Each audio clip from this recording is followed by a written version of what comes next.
ठीक बनी रह सकती है और गृहस्थ आश्रम व समाज का हर कार्य अफुर्ता व प्रसन्नता से संपन्न करना सुगम हो सकता है।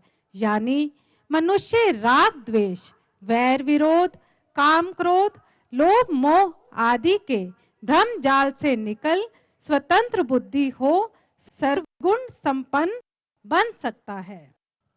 इसी संदर्भ में मानव धर्म अपनाने हेतु याद रखें कि सत्वस्तु के कुदरती ग्रंथ का हर उपदेश प्रत्येक मनुष्य के लिए गुरु मंत्र है, क्योंकि यह सबके हित की बात बतलाता है और परामर्श के साथ साथ सबको अनुमति देता है कि वे इस ग्रंथ में लिखित विद्या को पढ़ें एवं कला सीखने की क्रिया को भली प्रकार से समझें, ताकि ये इस विधान की मन वचन कर्म द्वारा दृढ़ता से पालन करने की योग्यता प्राप्त कर सकें। सभी की सूचना हेतु हम ये है बताना भी आवश्यक समझते हैं कि सतयुग में सज्जनों का आचार विचार व व्यवहार ध्यान बल के द्वारा निरंतर पूर्व वर्णित नैतिकता के अनुरूप बना रहता है और उन्हें उसी अनुरूप फल की प्राप्ति होती है।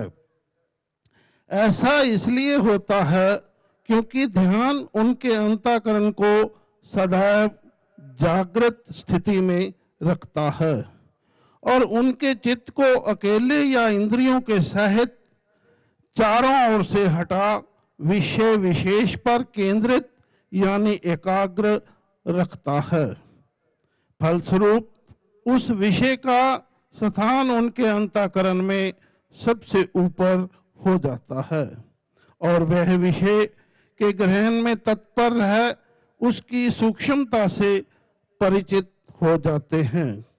आज के युग के वातावरण को दृष्टिगत रखते हुए इस क्रिया में 100% सफलता प्राप्ति हेतु यानी ध्यान की स्थिरता अपनाने हेतु प्रत्येक व्यक्ति को संयम अपनाने की आवश्यकता है।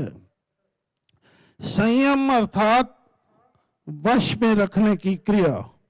संयम शक्ति द्वारा मन व इंद्रियों को वश में रख चित्त वृत्तियों के निरोध द्वारा हानिकारक या बुरी वस्तुओं या बातों से सरलता से बचाव किया जा सकता है। इस द्वारा मानव की अंतर्निहित भिन्न भिन्न प्रकार की शक्तियों को संगठित व नियंत्रित रख उसके भावों स्वभावों को निरंतर निर्विकार मानवता धर्म अनुरूप साधे रखा जा सकता है।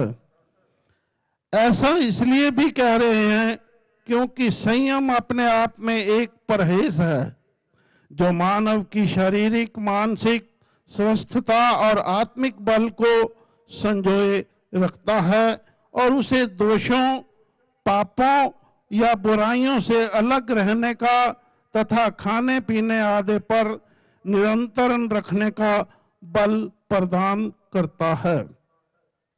संयम मन और इंद्रियों को बांधने की एक ऐसी क्रिया भाव या बंधन है जो चित्त वृत्तियों के नाश के लिए प्रलयकर है।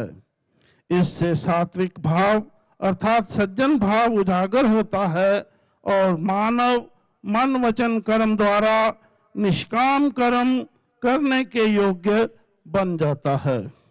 फिर नियम निश्चय आदि द्वारा वह जो भी करता है सदा निष्कामता की सीमा व मर्यादा में बने रहकर ही करता है।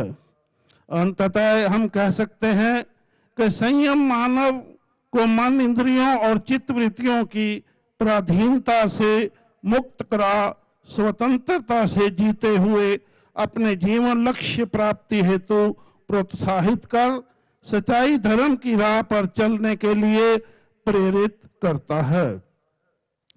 फलस्वरूप मानव धार्मिक प्रवृत्ति वाला बनता है और वह आत्म संयम द्वारा